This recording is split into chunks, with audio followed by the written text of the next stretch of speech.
insya Allah kami berdua tetap kuat, tidak seperti para pengkhianat.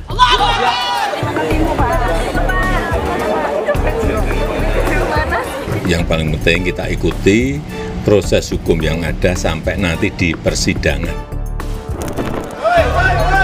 Usai penahanannya ditangguhkan Kejaksaan Negeri Jakarta Selatan, Roy Suryo melanjutkan langkah hukumnya dengan mengajukan gugatan pra-peradilan atas penggeledahan dan penangkapannya ke Pengadilan Negeri Jakarta Selatan. Mengutip Sistem Informasi Penelusuran Perkara PN Jaksel, gugatan Roy Suryo terregister dengan nomor perkara 99-Pitpra-2026 PN Jakarta Selatan dan telah didaftarkan pada Senin 22 Juni 2026. Tercatat, ada dua termohon yakni tim penyidik di Reskrimum Polda Metro Jaya dan Kajati DKI Jakarta. Sebelumnya, kuasa hukum Roy Suryo, Refli Harun bilang, gugatan pra-peradilan sudah menjadi opsi dalam menghadapi pelimpahan tahap 2 perkara ijazah atas Roy Suryo. Menurut Refli, pihaknya sudah menjamin akan menyerahkan Roy dan Tifa ke Kejari Jakarta Selatan, sehingga tak perlu ditangkap. Namun faktanya, polisi tetap menangkap Roy dan Tifa. Pra-peradilan ini adalah salah satu option yang memang kita sudah pertimbangkan dari awal, terutama ketika Dr. Tifa dan Mas Roy ditangkap atau ditahan. Karena penahanan ini kan penahanan dari pihak penyidik dalam rangka pelimpahan, walaupun aneh sesungguhnya. Karena kita sudah berkomitmen kalau memang nanti ada pelimpahan, ya kami akan antar Roy dan Tifa ke Kejaksaan Negeri Jakarta Selatan, nggak perlu ditangkap. Sementara di Solo, Jokowi mengaku menerima keputusan Kejari Jaksel yang menangguhkan penahanan Roy Tifa. Jokowi bahkan mengaku akan terus mengikuti proses hukum kasus ijazah sampai ke pengadilan. Itu kewenangan penuh dari kejaksaan. Kita harus menghargai itu. Yang paling penting kita ikuti proses hukum yang ada sampai nanti di persidangan.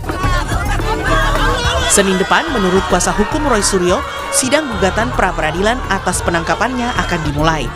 Sementara Dr. Tifa juga bersiap menghadapi sidang perdana kasus fitnah ijazah Jokowi di Pengadilan Negeri Jakarta Timur pada 2 Juli mendatang.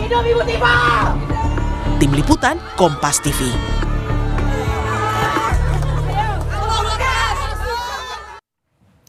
Tak terima tindakan penangkapan dan penggeledahannya, Roy Suryo resmi mengajukan gugatan pra-peradilan ke Pengadilan Negeri Jakarta Selatan.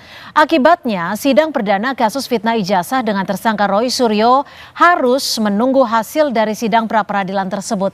Lantas benarkah gugatan pra-peradilan kubu Roy ini adalah upaya mengulur-ngulur persidangan? Kita bahas bersama kuasa hukum Roy Suryo, Abdul Ghafur Sangaji. Dan juga melalui Zoom sudah ada Sekjen Projo Freddy Damanik. Selamat petang Bang Ghafur yang sudah bergabung melalui studio dan juga Bang Freddy Damanik. Selamat petang. Selamat petang Mbak Cindy. Selamat petang. Ya, Bang Ghafur, ini kan klien Anda sudah dilepaskan bersama-sama dengan Dr. Tifa. Tapi kenapa saat ini masih mengajukan pra-peradilan? Apa sebenarnya yang mau dikejar? Ya, jadi Mbak Cindy, pra-peradilan ini adalah hak, bisa digunakan bisa juga tidak. Dan kami memilih untuk menggunakan hak itu. Karena yang kami persoalkan dalam permohonan pra-peradilan ini bukan berkaitan, saya garis bawahi ya, bukan berkaitan dengan pokok perkara. Tetapi berkaitan dengan 4 hal. Hal pertama adalah untuk menguji bahwa tindakan penyidik Polda Metro Jaya melakukan penangkapan pada tanggal 19 Juni 2026, kemudian juga melakukan penahanan, penggeledahan, itu tentu melanggar ketentuan hukum acara pidana kita yang baru maupun hukum acara pidana yang lama. Ya. Kemudian yang terakhir adalah kami minta juga supaya ada pernyataan dari pengadilan atau putusan pengadilan terkait dengan status pencekalan Mas Roy. Ya kan? Karena selama ini setelah berkas perkara dilimpah kepada jaksa penuntut umum, pihak Polda tidak pernah memberikan kejelasan terkait dengan status pencekalan, ya. Padahal ini kan berkas perkaranya kan sudah menjadi ranah jaksa. Gini, kalau tadi Anda menyebutkan ini tidak ada kaitannya dengan substansinya. Lalu misalkan memang nanti hasil dari sidang gugatan pra-peradilan ini dikabulkan yang menyatakan penangkapan Roy tidak sah, apakah ini bisa mempengaruhi dari substansi kasus ini sendiri? Ada dua hal yang menjadi goals daripada permohonan pra-peradilan ini. Yang pertama adalah kami ingin mengembalikan harkat dan martabat seorang warga negara yang saat itu memang di Polda Metro Jaya masih statusnya sebagai tersangka dan kemudian sebentar lagi akan berstatus sebagai terdakwa kalau berkas limpah pada Pengadilan Negeri Jakarta Timur. Tetapi harkat dan martabat itu kan harus tetap dilindungi oleh undang-undang gitu. Nah, kami ingin mengembalikan itu. Kemudian yang kedua, ini juga bisa menjadi satu edukasi hukum supaya cara-cara penangkapan penahanan yang menurut kami itu sangat tidak layak dan tidak manusiawi hanya untuk jenis delik pencemaran nama baik, fitnah. Saya ini kan coba bukan ke tindak pidana teroris. Bang Freddy. Bang Freddy, bagaimana Anda membaca dari upaya yang dilakukan kubunya Roy Suryo untuk mengajukan gugatan pra-peradilan? Apakah Anda membacanya ada hal lain untuk mengulur-ngulur waktu? Ya, terima kasih. Seperti yang disampaikan Bung Sangaji tadi, memang itu merupakan hak tersangka ya, tentu melalui kuasa hukumnya juga kan. Nah yang kedua, kami tentu sebagai pendukung Pak Jokowi dan tentunya Pak Jokowi juga sudah berulang menyampaikan menghargai proses hukum. Ya termasuk proses hukum, mekanisme hukum yang ditempuh pra-peradilan ini oleh Roy Suryo. Ya itu yang kedua. Yang ketiga memang sebagai strategi pembelaan ya biasa kuasa hukum melakukan itu biasa. Apakah tentu mereka yang paling tahu strategi pembelaannya untuk apa kan begitu. Nah yang berikutnya yang kami lihat memang kan ya kuasa hukum pasti juga sebetulnya tahu misalnya tadi udah disebutkan sah atau tidaknya penangkapan kan begitu. Kan putusannya kan nanti putusan hakim kan hakim pra-peradilan pasti menyatakan tidak sah penangkapan. Contoh ini misalnya maka tersangka dibebaskan penangkapan penahanan maka memerintahkan kepada penyidik untuk membebaskan tersangka kan udah nggak ditahan lagi udah nggak ditangkap lagi kan itu yang pertama.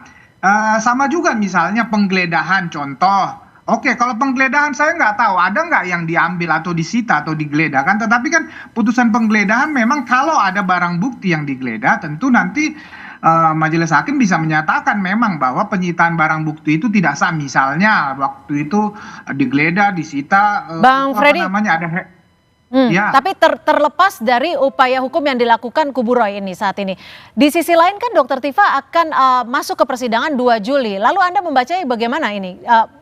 Seharusnya Roy bisa bersama-sama masuk ke pengadilan kalau tidak ada gugatan, harusnya bisa cepat kan kasus ijazahnya? Iya, jadi memang kalau Pak Jokowi pengen ini cepat, ya Pak Jokowi justru sudah tidak sabar. Oke, kita coba dengarkan gimana, Bang Gofur. Ya, jadi begini, di dalam ketentuan hukum acara pidana kita yang baru, karena ini proses peradilannya menggunakan KUHAP yang baru ya, yaitu Undang-Undang Nomor 20 Tahun 2025, terhadap permohonan pra-peradilan, maka pelimpahan berkas kepada pengadilan oleh penuntut umum itu persidangannya memang harus di hold dulu. Tapi ya, gini, karena itu ketentuan hukum maaf saya acara potong pidana. ya Bang ya. Ini kan saat ini yang menjadi fokus dari publik juga ingin membacanya adalah kasus fitnah ijazah Jokowi. Bukankah akan lebih baik jika langsung bersama-sama jalani sidang secara bersama-sama tanggal 2 Juli mendatang dibanding supaya kita cepat gitu loh. Pembuktiannya juga cepat baik dari pihak Pak Jokowi dan juga dari Mas Roy dan Dr. Tifa. Oh iya, kami tetap akan mengikuti proses persidangan untuk pokok perkara ya, yaitu. Tapi kan pasti akan tertunda menunggu hasil dari pra-peradilan. Iya, kalaupun menunggu hasil pra-peradilan itu kan tidak bisa lama. Karena kan ketentuan hukum acara pidananya kan sudah mengatur paling lama 7 hari ketika mulai dilakukan proses pemeriksaan terhadap pra-peradilan. Yang akan membuat lama atau tidak itu ya kecuali termohon dalam hal ini adalah Polda Metro Jaya tidak menghadiri persidangan pra-peradilan dan kemudian tidak siap untuk menyampaikan jawaban ke dalam proses pra-peradilan itu. Itu yang biasanya membuat lama gitu. Kami sih siap aja. Kami juga ingin cepat gitu loh. Inti daripada permohonan pra-peradilan ini adalah supaya kami ingin mengembalikan secara hukum harkat dan martabat klien kami, yaitu Mas Roy, pada saat dilakukan penangkapan dan penahanan yang setelah kami kaji dan kemudian kami lihat bukti-bukti, itu sesungguhnya tidak mencerminkan penegakan hukum yang Tapi dari proper Mas dan Roy penegakan sendiri hukum yang ingin tidak tidak di process kasus of law. ijazah ini betul-betul segera diselesaikan dan juga dibuktikan di pengadilan? Kami sudah siap untuk masuk di dalam persidangan pokok perkara. Oke. Tetapi karena kami tujuan pertama adalah kami ingin kembalikan dulu harkat dan martabat klien kami. Kemudian yang kedua, kami ingin mengirim Oke. pesan juga kepada Polda Metro Jaya. Ya. Ya, jangan jenis delik yang seperti ini yang kemudian harus dilakukan penangkapan dan penahanan Oke. seolah-olah ini tindak pidana yang luar biasa gitu. Ya, Bang Freddy, Pesannya coba kita menangkap pesan yang ingin disampaikan Bang Gofur. Mungkin kita bisa berandai-andai jika memang nanti pra peradilannya diajukan, dikabulkan atau tidak dikabulkan, apakah ini akan mempengaruhi substansi dari perkara hukum ini sendiri?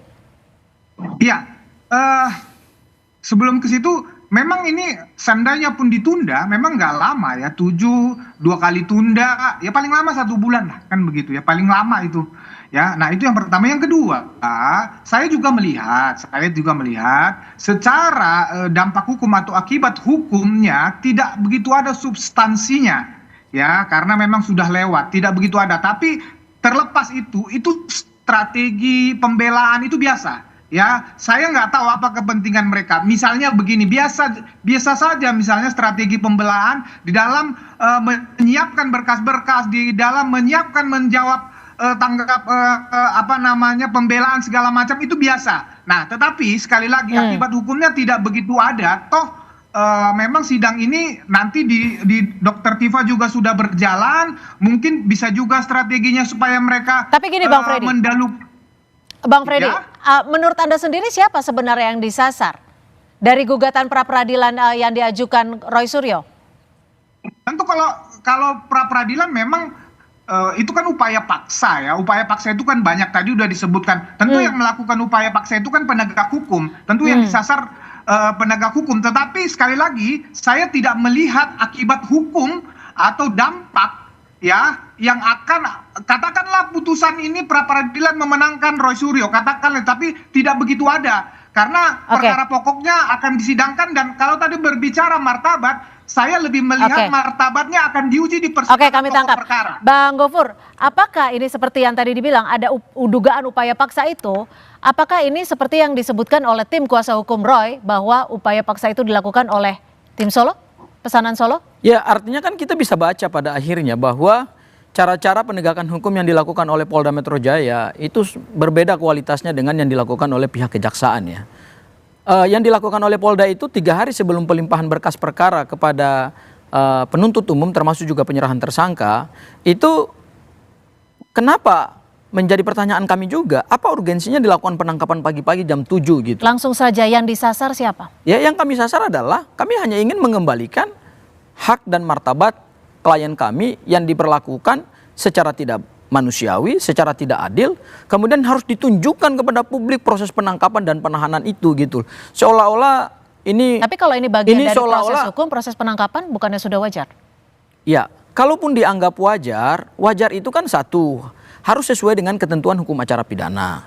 Kemudian yang kedua, harus dilihat dulu apa urgensi daripada tahapan penangkapan itu gitu loh, dan penahanan gitu. Kami melihat tidak ada urgensi hukum, tetapi kenapa menjelang penyerahan tersangka dan barang bukti itu kemudian Polda Metro Jaya harus melakukan penangkapan yang tidak manusiawi, dan bukti-bukti itu akan kami gelar. Kenapa Anda membaca sampai hal sedemikian rupa, ya, sampai Anda menyatakan bahwa tidak manusiawi? Kenapa? Ya mungkin akhirnya kan publik membaca bahwa ini tidak lagi murni proses penegakan hukum gitu loh di Polda Metro Jaya ya. Karena melainkan mungkin ini mengakomodir ya kepentingan daripada pelapor gitu ya. Karena setiap pelapor mengakomodir pelapor. Gimana Bang Freddy? Kita tahu bahwa pelapornya adalah Pak Jokowi. Ya, sejauh ini ya kami pertama memang menghargai, sekali lagi menghargai mekanisme hukum, proses hukum ya, termasuk penangkapan kemarin. Kami melihat itu memang wewenang penyidik ya. Tidak ada sama sekali lagi, tidak ada sama sekali kepentingan Pak Jokowi untuk menangkap, menahan Roy Suryo ini. Kepentingan Pak Jokowi sekali lagi adalah perkara ini secara cepat sampai proses pokok perkaranya disidangkan. Pak Jokowi hadir, menyampaikan, menunjukkan keaslian ijazahnya, itulah kepentingannya. Sekali lagi tidak ada kepentingan Pak Jokowi untuk menangkap dan menahan Roy Suryo dan kawan-kawan. Oke, Nanti tapi vonisnya gini, seperti apa Bang Freddy, itu diserahkan mungkin kepada proses hukum. Bang Freddy, Ya. mungkin kalau kita bangun, kita runut seperti yang disampaikan oleh Bang Gofur adalah ada penangkapan yang tidak wajar, ada tindakan yang tidak manusiawi, dan disebutkan juga mengakomodir dari pelapor. Iya kan tadi dulu saya sampaikan, mengakomodir ya, ini kan narasi-narasi yang seperti ini itu yang saya sampaikan tadi. Ya sudah, kita fokus saja terhadap pembelaan perkara ya, misalnya dari pihak Roy Suryo. Tidak ada kepentingan Pak Jokowi untuk menangkap Roy Suryo ini. Kepentingannya hanyalah supaya perkara ini cepat disidangkan, itu yang pertama. Kalau dikatakan ada kepentingan, justru kami ya, seperti sudah beberapa kali saya sampaikan, justru kami yang melihat ada upaya-upaya ya, sedang kami pelajari, ada upaya-upaya di Reskrimum sudah ngomong ya, ada mantan pejabat yang mengintervensi atau menghalang-halangi penyidikan. Siapa pejabatnya? Siapa pejabatnya? Tuh. Kalau kami melihat dari video-video beliau, kami lihat Jenderal Ugroseno sangat aktif, tapi ini masih kami kaji apakah itu termasuk menghalang-halangi penyidikan. Tapi kan ya, Pak Ugro itu mantan. Pak Ugro itu kan mantan. Iya, emang kalau mantan bebas begitu kan? Artinya kan tidak punya kewenangan secara langsung mungkin. Ya tidak bisa dong ya. Oke. Saya ini juga. Gimana Bang Gofur? Saya ini. Betul ada pihak-pihak dan juga intervensi? Ya gini Mbak Cindy, kalau mereka katakan bahwa Mbak Cynthia, kalau mereka katakan bahwa tidak ada tendensi untuk melakukan penangkapan dan penahanan, kenapa Pradi Bersatu beberapa hari sebelum dilakukan penangkapan dan penahanan itu menyerahkan surat permohonan penangkapan dan penahanan kepada Dirkrimum Polda Metro Jaya? Dan itu kan mereka konferensi pers. Dan mereka sampaikan secara terbuka. Dan ingat loh. Jadi Anda lihat ada korelasi? Loh iya dong, Pradi Bersatu itu kan adalah bagian dari pelapor. Ya, yang kemudian laporannya itu kan digugurkan oleh jaksa penuntut umum pada saat jaksa meneliti berkas perkara secara material, itu ternyata LP dari Pradi Bersatu itu kan dianggap, ya kalau saya bilang quote and quote ya, laporannya laporan palsu dan pasalnya kan pasal sampah gitu loh. Kenapa kemudian terhadap laporan-laporan yang tidak relevan, yang selama ini mereka menuduhkan klien kami atau menuduh klien kami melakukan melakukan ujaran kebencian, membuat kegaduhan, itu kan selama ini yang mereka glorifikasikan. Sehingga atas dasar laporan-laporan tersebut, beberapa hari sebelum diserahkan kepada jaksa penuntut umum, mereka menekan Polda Metro Jaya. Dan banyak sekali relawan-relawan Pak Jokowi yang selalu meminta bahwa ini Roy Suryo harus ditangkap, ini Dr. Tifa harus ditangkap. Akhirnya yang terjadi kan kita lihat adalah keinginan itu memang pada akhirnya kan diakomodir oleh Dirkrimum gitu loh, dengan memerintahkan anak buahnya atau penyidik-penyidik untuk melakukan penangkapan dan penahanan. Dan oleh karena itu Anda mewakili klien Anda mengajukan pra peradilan untuk menguatkan narasi bahwa ada penangkapan yang tidak manusiawi dan juga tidak wajar. Ya, itu sebenarnya sasaran dari kami. Jadi kami tidak dalam maksud untuk menunda perkara pidana ini, kami juga tidak dalam maksud untuk menghindari proses peradilan ini, tetapi sebelum kita masuk ke pokok perkara, semua harus clear and clean bahwa proses penangkapan dan penahanan yang terjadi pada tanggal 19 Juni itu, publik Indonesia harus tahu melalui satu peradilan yang terbuka untuk umum. Pada tanggal 29 Juni nanti, hari Senin, kami akan gelar sidang perdana untuk pra-peradilan dan kami akan buktikan dengan bukti-bukti video yang selama ini tidak pernah beredar. Bahwa penyidik Polda Metro Jaya itu banyak sekali melakukan pelanggaran-pelanggaran hak asasi manusia, melanggar KUHAP, ya untuk kepentingan siapa? Ya kalau bukan lagi mengakomodir kepentingan dari pelapor dan para pendukung-pendukungnya gitu. Bang Freddy, singkat saja, tanggal 2 Juli Pak Jokowi hadir dalam sidang perdana Dr. Tifa? Tanggal 2 Juli kan belum ada di situ pemanggilan Pak Jokowi. Bukan, ya, mungkin sebagai melihat ataupun menyaksikan. Ya mungkin cukuplah orang-orangnya, pendukungnya saja, misalnya kayak saya ini relawan-relawannya cukup memantau. Pak Jokowi nanti hadir di persidangan pasti setelah beliau dipanggil oleh majelis hakim ataupun oleh jaksa penuntut umum. Demikian. Baik, terima kasih Bang Freddy Damanik, terima kasih Bang Gofur sudah hadir di studio. Terima kasih. Terima kasih, selamat sore.